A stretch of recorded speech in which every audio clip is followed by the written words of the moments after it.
Julian, welcome. It's been reported that WikiLeaks has released more classified documents than the rest of the world's media combined. Can that possibly be true? Yeah, can it possibly be true? It's a worry, isn't it?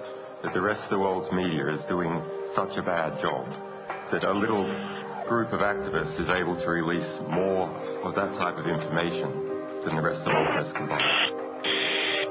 Picking up the load. Counterfeiting information engaged. Light them all up. Come on, fire. Good evening. They're the secret files from the Iraq The war. internetplattform Wikileaks Det är webbplatsen Wikileaks som publicerat omkring 400 000 sidor hemligstämplade amerikanska dokument. WikiLeaks have made public the most extensive classified military and diplomatic material ever. What they've released is challenging and provoking governments with skeletons in their cupboards all over the world. We should condemn the disclosure of any classified information by individuals and organizations. The people who are in power will not give that power away freely. That is just unfortunately a fact of nature. The Defense Department demands that WikiLeaks return immediately all versions of documents obtained directly or indirectly from the Department of Defense databases or records. It's only now that the true story behind the development of this closed organization is coming to light. But while the world's discussing whether Assange is a rapist or a saint, WikiLeaks continue to pursue their own political agenda. Every release that we do of material has a second message, and that is we set examples. If you engage in immoral, in unjust behavior, it will be found out, it will be revealed, and you will suffer the consequences. What we have here is a new breed of rebel, IT guerrillas without a national base. Student digs, coffee bars and server rooms, these are their command and control centers spread all over the world, and the battle's already started. The general in charge of 120 Defense Intelligence Agency personnel targeting this institution and its products.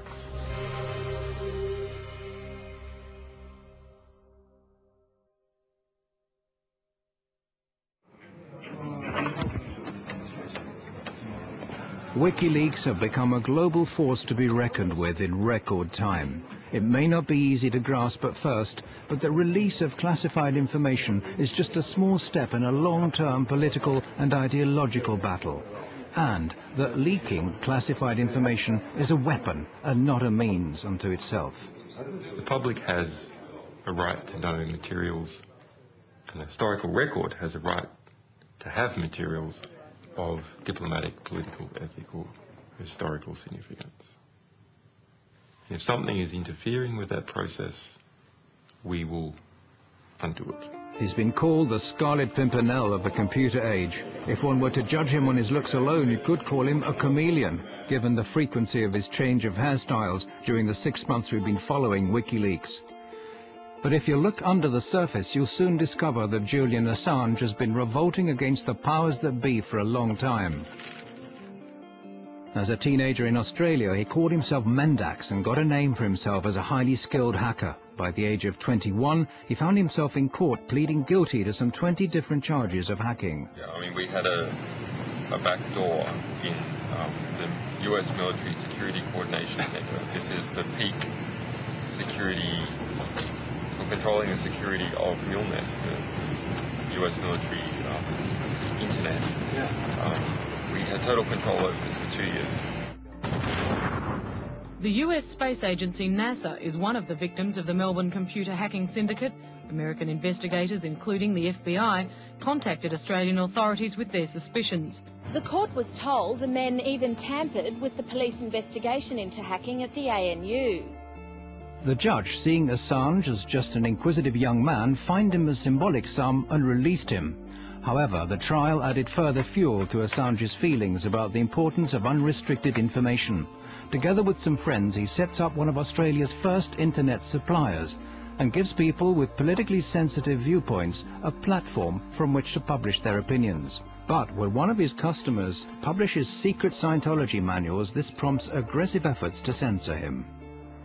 Helen Coburn, one of the lawyers for Scientology in California, sent many letters trying to attack us, and they ended up hiring a private investigator to try and track me down, who did manage to get hold of my silent telephone line and call me up, and just as a sort of threatening maneuver. I ended up tracking down how they did that.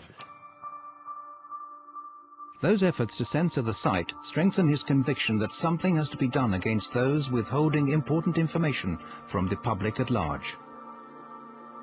What the problem was, there needed to be more actions that created positive reform effect.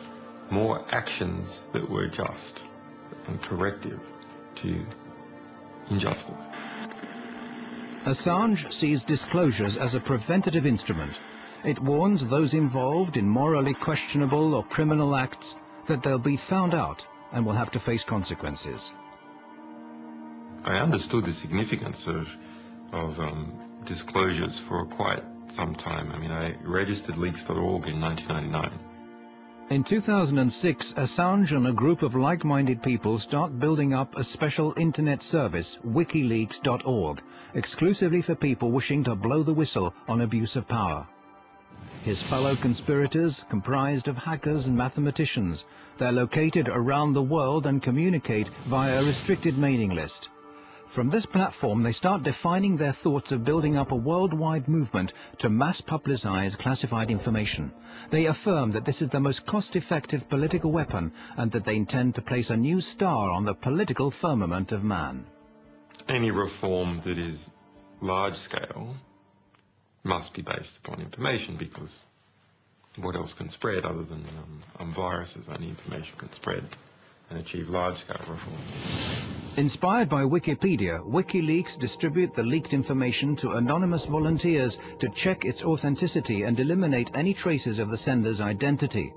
It turns out that the majority of the general public has neither the time, interest or resources to analyze WikiLeaks material, but there are professionals to turn to.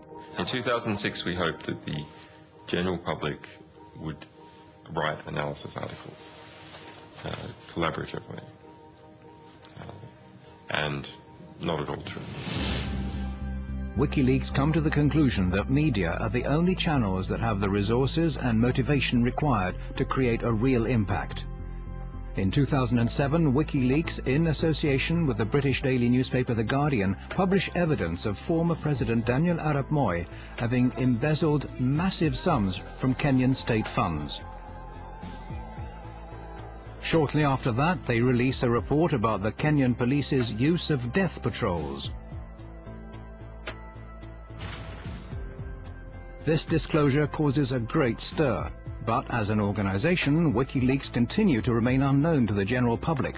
However, the word spreads among activists far and wide on the net, eventually reaching the German Chaos Computer Club, the biggest and oldest club for hackers in the world.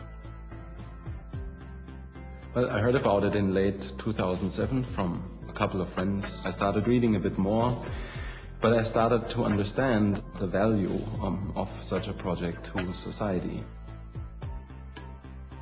The politically engaged Chaos Computer Club has been fighting a long-term battle for free access to information. One of its members, Daniel Domscheit-Berry, is quick to recognize the common ground between his view of society and that of WikiLeaks. He quits his job as a computer consultant so as to devote all of his time to the new organization. The question is the attitude. What attitude do you have to society? Do you look at what there is and you accept that as God-given? Or do you see society as something where you identify a problem and then you find a creative solution for that problem? So it is a matter of, are you a spectator or are you actively participating in society? The Computer Club has put the skills of some of the sharpest hacking talents in the world at WikiLeaks' disposal. What's needed now is a physical haven. Hackers linked to the Swedish file-sharing site Pirate Bay have what they need: considerable technical skills in a place where freedom of speech is unusually free. A lot of the countries in today's world do not have really strong laws for the media anymore. But a few countries, like for instance Belgium, also the United States with the First Amendment, and especially, for example, Sweden, have very strong laws protecting the media and the work of investigative or general journalists.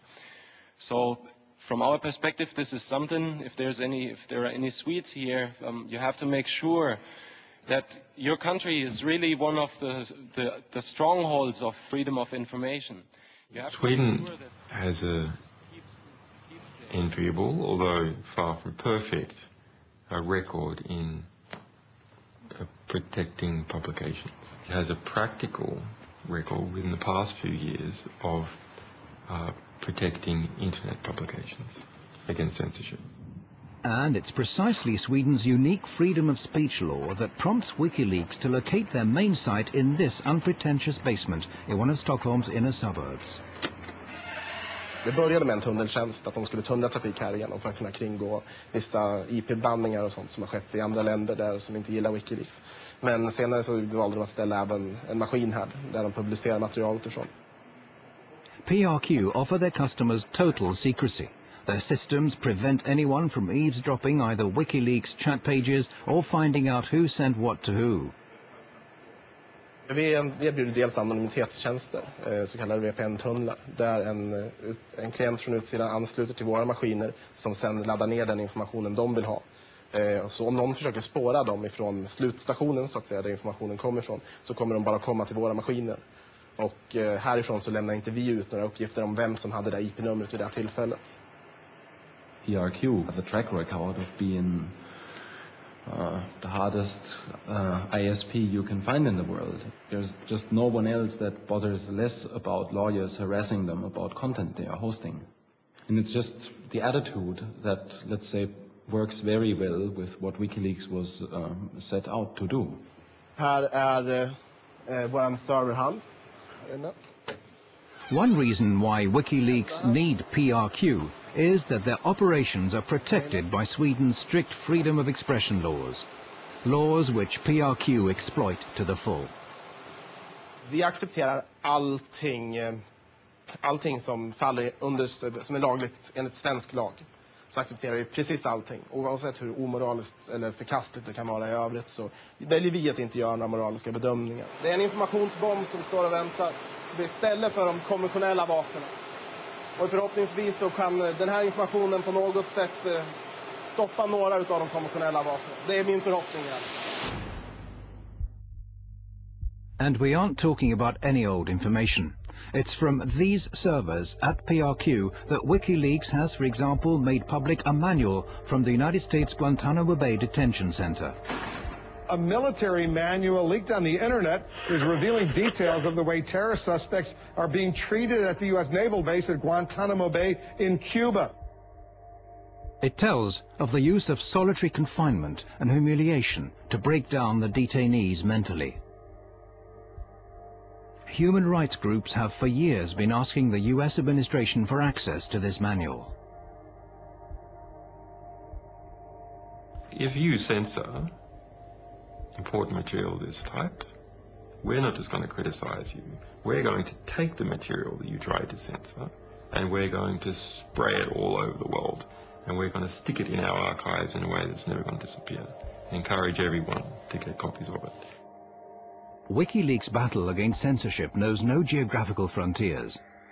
The next step is to publish an internal report commissioned by the multinational trading company Trafigura, who are alleged to have dumped toxic waste in the Ivory Coast that caused tens of thousands of people to seek medical care.